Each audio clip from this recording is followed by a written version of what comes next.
Namaste. Welcome back to All About Weight Loss. We are on part 4 and today we are going to be talking about exercise. बहुत लोगों का ये मानना है कि अगर डाइट कर रहे हैं तो एक्सरसाइज करने की ज़रूरत नहीं है, या अगर कुछ खाया तो हम लोग उसको एक्सरसाइज करके जला सकते हैं, मतलब we can burn all of those calories after exercise. But there is so much more that exercise can do than just burn calories for you. So it's extremely important that you get the basics about exercise, ताकि आप ये समझ जाए, you have the education that why must you include exercise as a non negotiable part of your life. Non negotiable मतलब जो अपने को 100% करने का ही है, जैसे कि एजुकेशन या खाना है टाइम पे या सोना है टाइम पे. वैसे ही just like how we think of going to school as one of the basics of life, similarly exercising is also one of the basics of life.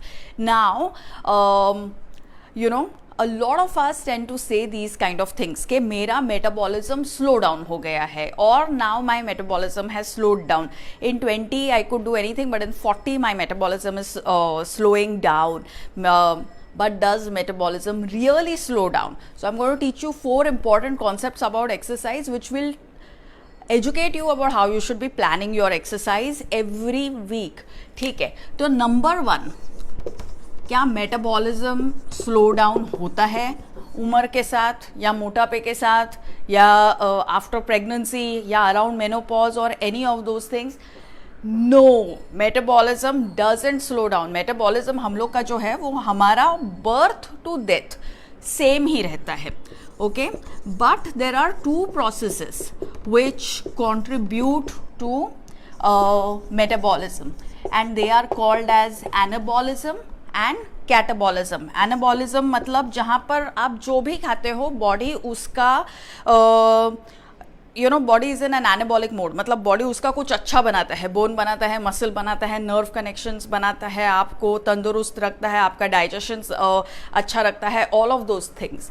Catabolism मतलब ब्रेक डाउन, मतलब उम्र के साथ में body will start breaking everything down. It is not in as much of an anabolic zone as it used to be, and in a way it is preparing you for death, you know. So aging में जो है हम लोग का metabolism slow down नहीं होता है, हमारा एनाबॉलिज्म स्लो डाउन होता है और हमारा कैटाबॉलिज्म बढ़ता है, जिसके वजह से we get fatter, older, weaker and seeker.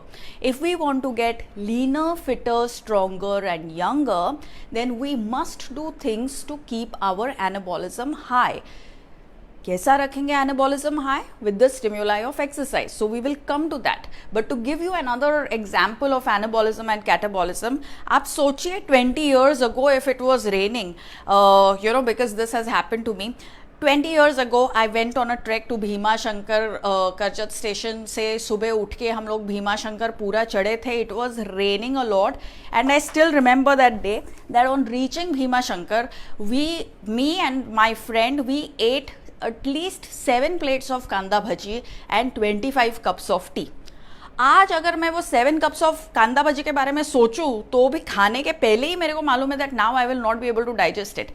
But 20 years ago when your anabolism is really high, you can eat 7 plates of kanda bhaji, 5 vada pavs or whatever, and the next day you don't even have a memory of it. It doesn't trouble you, ना gastric होता है, ना acidity होता है, ना bloating होता है. But with age, as catabolism begins to pick up, what happens is that दो कांदा भजी के जगह आपने तीसरा भी खा लिया तो then there is a problem. So this is just one example of anabolism and catabolism. I will talk about you in detail in relation to sleep also about this much more, because there are the things which contribute to anabolism is a wholesome diet,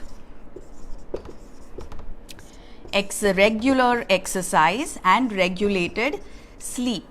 Anything that you do to lose weight, if it is a diet which is I'm calling it a fat diet because any diet which is motivated by success stories, by carbohydrate, protein, fat and calories, by cultural appropriation, it removes you away from a wholesome diet. So anything that is a fat diet, anything that either doesn't include exercise or includes too much of exercise. And anything in your life that leads to loss of sleep, all of this will contribute to catabolism, and you will not look better at the end of it, even if you are lesser on the weighing scale. All right, so metabolism slow down नहीं होता, anabolism slow down होता है. Anabolism को बरकरार रखने के लिए exercise हर रोज जरूरी है. So that's the first thing you should know. It is that much more important for people who are 60 and above, for people who have diabetes, blood pressure, PCOD, thyroid, all of, if you have any existing health condition, then looking after your anabolism becomes that much more important. तो ये हुआ पहला concept. The second concept is about CO, or what is called as cardiac output. अभी हमने आपको resting heart rate major करने को क्यों बोला? Because we want to like have a better influence on your cardiac output. What is cardiac output? Okay, heart rate into stroke volume. Heart rate मतलब हर minute में आप कितना नंबर ऑफ बीट्स हो रहा है, मतलब कितने बार हार्ट को कॉन्ट्रैक्ट करना पड़ रहा है हर मिनट. स्ट्रोक वॉल्यूम मतलब हर बीट के साथ में कितना ब्लड आपका बॉडी पुश आउट कर पा रहा है. That is called as stroke volume. के हर एक कॉन्ट्रैक्शन के साथ इतना blood the body is able to, the heart is able to push towards the rest of the body and the brain. Now most of us will have a resting heart rate. हम लोग resting heart rate कर रहे हैं क्योंकि जब हम लोग कुछ नहीं कर रहे हैं, मतलब when we are not exercising और when we are not really active, when we are at rest, अगर आप बैठे हो, ये वीडियो भी देख रहे हो, you are at rest. तो typically this cardiac output for all of us is taken at about 5 liters, so it will be about 4.7 or 4.9 for women, it will be about 5 or 5.1 for men, but you take that average as 5 liters. अभी ये 5 liters हर minute heart को push out करने के लिए आपको हर minute कितने बार heart को contract करना पड़ रहा है या पंप करना पड़ रहा है. The fitter you get, the lower your heart rate begins to drop. मतलब हार्ट इतना स्ट्रांग हो जाता है, because heart is also nothing else but a muscle like the bicep और द क्वाड्रिसेप और whatever. So it's called as the smooth muscle. मतलब bicep और quadricep पे जो ऐसा लाइंस रहता है या स्ट्राइशंस रहता है, वो हार्ट पे रहता नहीं है, वो एकदम स्मूथ चकाचक मसल रहता है. सो तो हार्ट रेट कम हो जाता है. और स्ट्रोक वॉल्यूम जो है, मतलब हार्ट का एफिशिएंसी जो है कि एक ही बीट में फट करके कितना सारा वो ब्लड बाहर फेंक सकता है, वो इम्प्रूव होता है.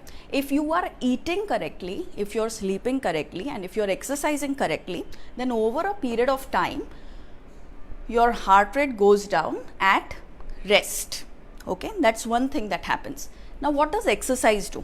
Every time you begin to exercise, you begin to demand more blood supply from your heart.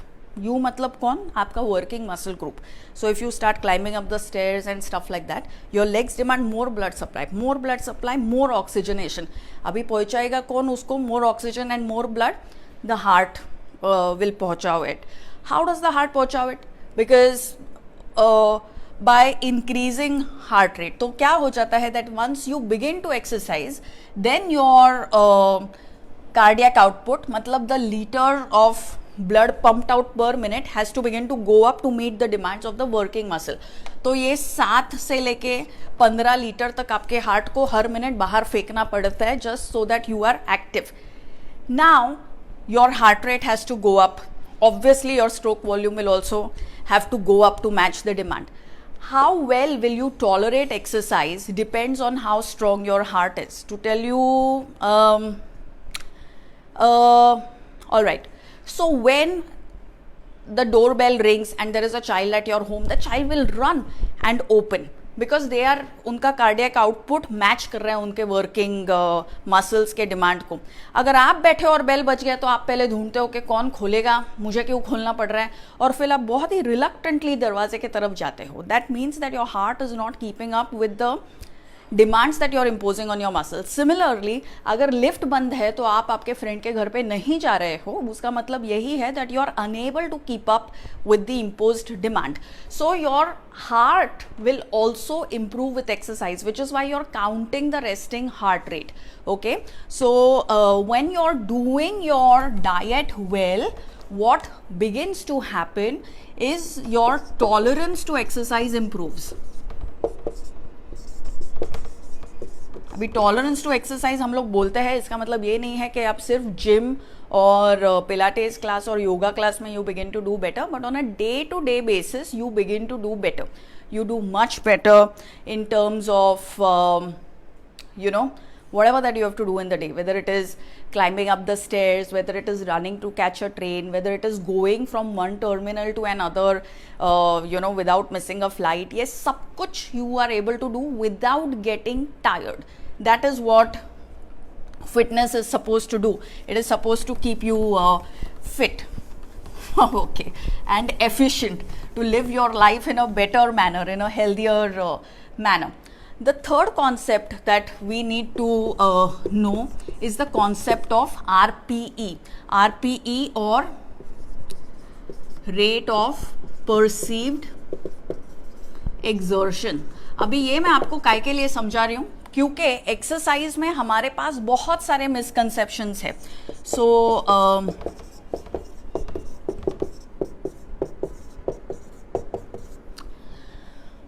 Rate of perceived exertion मतलब आप एक टाइम पे कितने थके हुए हो, that is what it means. Exertion मतलब आप कितने थके हुए हो. So at zero, let's say if you are at rest, then आप बिल्कुल भी थके नहीं हो, तो you can rate yourself at the level of zero. Now you have to use the scale of 1 to 10 to major how tired you are feeling because of exercise और because of life itself. तो ये 1 हो गया कि आप chair पे बैठे हो, 2 हो गया कि आप उठ के बेल दरवाज़ा आप खोलें, 3, 4, 5 हो गया कि आप एक्टिव रहे, मतलब घर पर आपने आपका खुद का काम किया, लॉकडाउन के टाइम पे आपने झाड़ू पोछा किया, आप खुद के बर्तन मांजते हो, आप गाड़ी का दरवाज़ा खुद खोलते हो, आप लिफ्ट खुद बुलाते हो. All of these are in the whole active zones. या आपका ऑफिस का एक फ्लोर 3rd फ्लोर पे है तो आप 3rd फ्लोर तक चल के जाते हो, दिस इज कॉल्ड एक्टिविटी. या आप स्कूल, कॉलेज, मार्केट तक चल रहे हो, this is called as activity. यहाँ पर you are only tired in the range of 3, 4 और 5, मतलब यू आर फाइन. 6 के जोन से या 5 to 7 या 8 के जोन से it is called as the exercise zone. This is the zone where you are comfortably uncomfortable, मतलब you are not at ease, आप इजी चेयर में नहीं हो, आप एक्सरसाइज कर रहे हो, आप दौड़ रहे हो, या आप योगासन कर रहे हो, या आप जिम में लिफ्ट कर रहे हो weights. You are uncomfortable but you are at ease with that discomfort, that is called as exercise. और ये 8, 9 and 10 मतलब ये आपने ओवरडू कर लिया and now you are going to die because of the effort that you are taking. Okay, so this is basically about अगर ऐसा हो गया तो मतलब you are at that level. बहुत सारे बार हम एक्सरसाइज और एक्टिविटी को कंफ्यूज कर देते हैं. हम ये सोचते हैं कि मैं घर पे काफ़ी कुछ काम कर रही हूँ तो मुझे एक्सरसाइज की ज़रूरत क्या है, या हम ये सोचते हैं कि मैंने बहुत एक्सरसाइज की तो मैं अभी काय के लिए एक्टिव रहूँ. But the fact is that for good health, for good anabolism, you need both. You need activity and you need exercise. You cannot have only one. You need both together, and if both are not together then you will not have the optimum benefits of exercise, and you will not have the optimum benefits of anabolism. ठीक है, तो आपको ये सारा कुछ करना है every time that you are exercising. Because जब हम लोग एक्सरसाइज की शुरुआत करते हैं हम ऐसा सोचते हैं कि आज तो मतलब मैं तोड़ने वाली हूँ खुद को, तो हम शुरुआत ही करते हैं इधर 8, 9, 10 पे. फिर हम लोग उसको बेरली 1 या 2 दिन कर पाते हैं, बहुत मुश्किल से हम लोग उसको 2 हफ्ते तक कर पाते हैं, और बहुत ही अगर हमने विल पावर यूज़ किया तो 2 महीने तक कर पाते हैं. By that time we also will either strain our shoulder और पुल आवर बैक, और we can damage our knee और snap our ankle. So what I'm also trying to say to you is that don't start at 8, 9 or 10. Start here by being more active, okay? And then for 30 minutes every day, start at being in this zone, okay? ये मैं आपको बाद में भी समझाऊंगी आराम से, but this is the zone that you have to be at for 30 minutes every day. आराम से शुरुआत कीजिए, बिकॉज याद रखिए our ambition is not the next 2 weeks और next 2 months, our ambition is at least next 5 years. आपको exercise ऐसी adopt करनी है जो कि स्केलेबल है अगले 5 साल के लिए. 5 years later you should be able to do more than what you're doing right now, not lesser. 50 years later also you should leave behind a legacy of exercise where people say how much you could do, and it should be much more than the average for your age. For that you have to start slow and scale up, all right? Not start with a bang and then fusky bomb 2 महीने में सब खत्म, not like that. So this is the other concept that you have to worry about. क्या होता है कि अगर आपने 8, 9, 10 के लेवल पे एक्सरसाइज कर दी तो आप 1 to 5 में कुछ भी नहीं कर पाते हो. मतलब वही हो जाता है दैट आपका the side effects of your over exercise are being borne by your family and friends. You become useless in your office and in your home. तो useless नहीं होने का है अपने को. We have to get much more useful. All right. And the fourth concept that you have to know, मतलब अगर आपने एनाबॉलिज्म कैटाबॉलिज्म समझ के एक्सरसाइज किया, अगर आपने कार्डियक आउटपुट का कॉन्सेप्ट समझ के एक्सरसाइज किया, अगर आपने आरपीई का कॉन्सेप्ट समझ के एक्सरसाइज किया, तो then what happens eventually is that you see an improvement in your strength to weight ratio. मतलब आपका बॉडी वेट कुछ भी हो, you begin to have the strength to carry your weight. उसी के लिए हम लोग चेयर के स्क्वाट्स भी कर रहे हैं, and you must have seen that some of us were able to do 2 per minute, a few others of you have done up to 60 per minute. तो जैसे हम लोग के नंबर्स बढ़ते हैं वैसे वैसे what it means is that the strength that we have for the weight that we are carrying begins to improve. When we have more strength for the body weight that we currently carry, we begin to regulate our blood sugars better.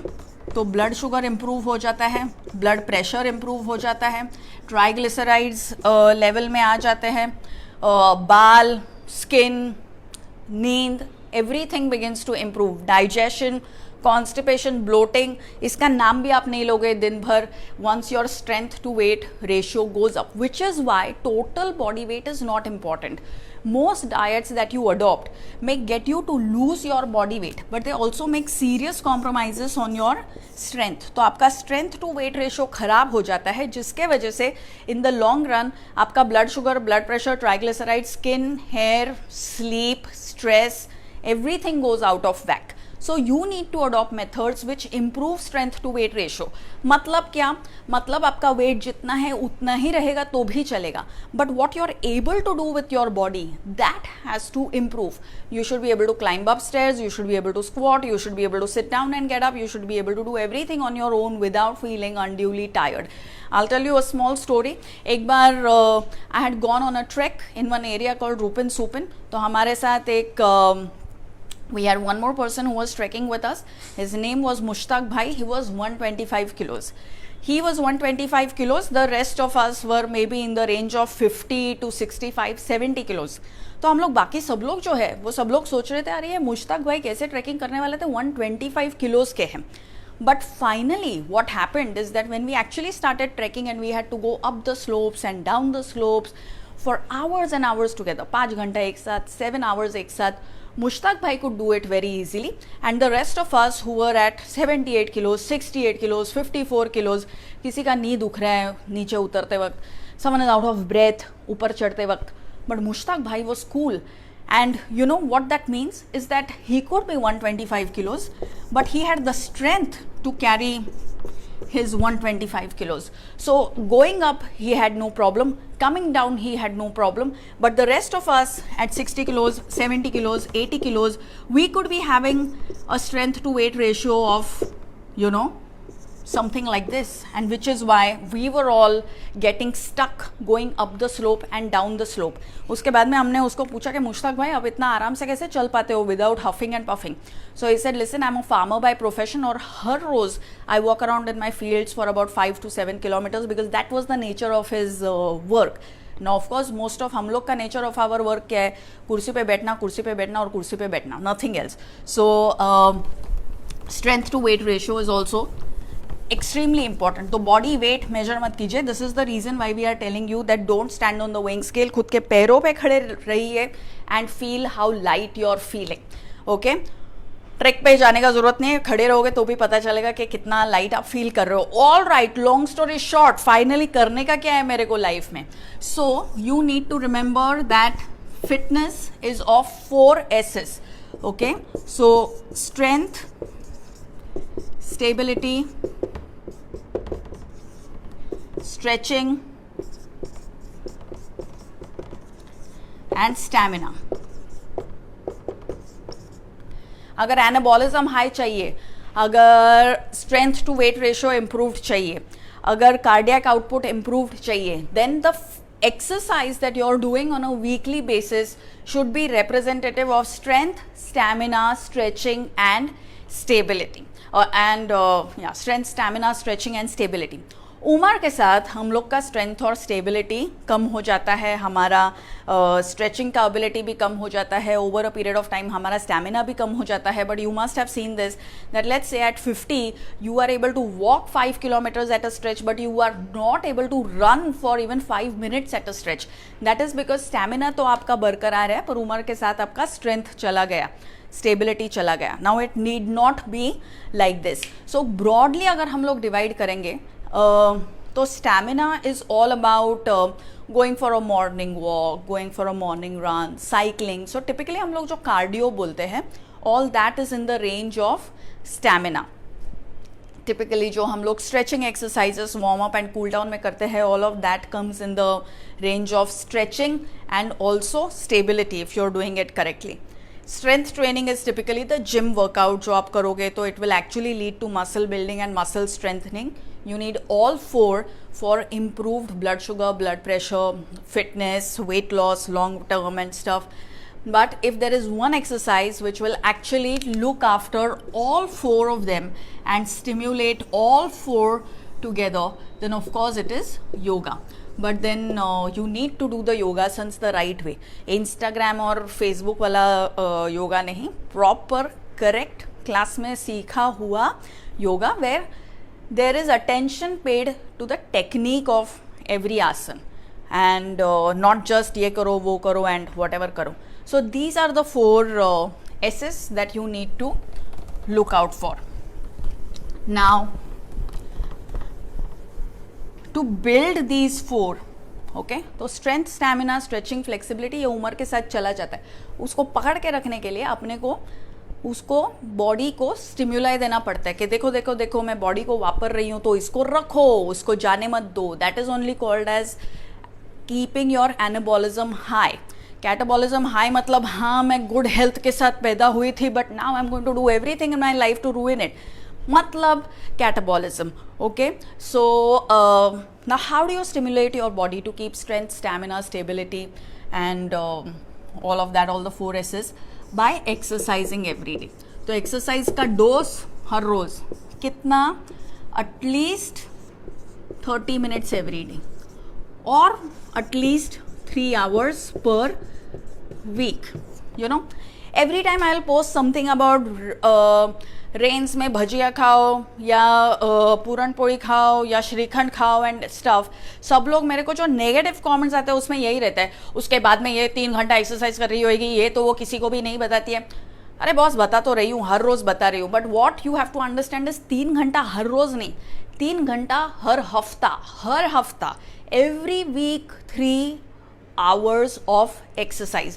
Now how do you plan 3 hours of exercise? You can either choose to do 30 minutes every day or you can do 1 hour every alternate day. Choice आपका है, पर आपको क्या करना पड़ेगा, आपको ये ध्यान में रखना पड़ेगा that this is something that we don't do. हम लोग वेट करते रहते हैं कि सोमवार आएगा, मंडे आएगा, अगला साल आएगा, 2022 आएगा, मेरा कजिन का शादी आएगा या ऐसा कुछ और इवेंट आएगा, तब मैं एक्सरसाइज करूँगी. तो वो मोमेंट जो है वो कभी आता नहीं है. अपने को इस मोमेंट में एक्सरसाइज करने के, तो इस मोमेंट में एक्सरसाइज करने के लिए what I tell my clients is look at your Monday, Tuesday, Wednesday, Thursday, Friday, Saturday all the way and then pick and mark on your calendar कि वो कौन से 30 मिनट्स है या वो कौन से 60 मिनट्स है जहाँ पर जो भी हो जाए दुनिया यहाँ से वहाँ, यू विल 100% एक्सरसाइज. और कितनी एक्सरसाइज करनी है आपको, जहाँ पर आप आपके आरपी के स्केल में बिटवीन 5 to 8 हो. मतलब नॉट ऐसे टाइम पास बाहर गए और फिर बेंच पे बैठे, you know. So you have to keep your body in motion at least for 30 minutes where you are able to stimulate your strength, stamina and your stretching abilities and your stability abilities. Okay, ताकि जब हम बूढ़े होएंगे और अगर हम लोग bathroom में गिरेंगे तो हम लोग संभलेंगे, नीचे गिर के कुछ टूटेगा नहीं. To ensure that we don't नीचे गिर के तोड़ो anything, we have to right now work at it. Okay, so ये 30 मिनट्स आपके लाइफ में हर रोज़ आप प्लान करो. And if you were to ask me that a startup routine के लिए क्या अच्छा है अगर मैं कुछ भी नहीं कर रही हूँ, तो what can I do. So I think you can start Monday with some strength training. Tuesday को you can do rest but stay active at home. Wednesday को you could do yoga class. Thursday को you can rest but stay active at home. Friday को you can do some cardio. And Saturday, Sunday को you can do something which leads to pursuing of a hobby, so which still keeps you active. अगर आप कुछ भी नहीं कर रहे हो तो आप इतने से तो चालू करो. अगर आप ऑलरेडी कर रहे हो तो आप चेक करो कि क्या आपके एक्सरसाइज प्लान में बैलेंस है या नहीं है. Are you overdoing one thing? Like let's say if you're going for a walk every day, then is that all that you're doing? You're only walking, you're not doing strength training, you're not doing yoga. Then include at least one day of strength training and one day of yoga to your week. If you're only doing strength training, same thing. Include at least one day of cardio and one day of yoga to your week. अगर आप सिर्फ योगा कर रहे हो, I think you're fine, but you just keep up with your regular activities. Okay, so yeah. That's what I want to say to you. Big long lecture on exercise. I do hope that this has been of good use to you. It's very important for all of you who live abroad. You know, one of my ambitions is to start a class, like a workout class for people who are above 60. So we will try and do that sometime in July, because I do know that especially for kids who are abroad and their parents are here in this whole lockdown, there's been a whole lot of anxiety that how are my parents doing, blah and blah. So we'll try and do like small workouts for them maybe sometime in July. अभी के लिए अगर आप confuse हो and you want more information के exercise के बारे में मेरे को और क्या क्या जानना चाहिए, then the book that you should read is this. It's called don't lose out workout. You will find it anywhere. I have only written this book. Okay, so it has myths about exercise, it has facts about exercise, and it has meal planning about exercise.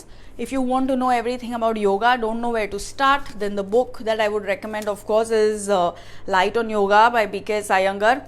And the most interesting part about this is that,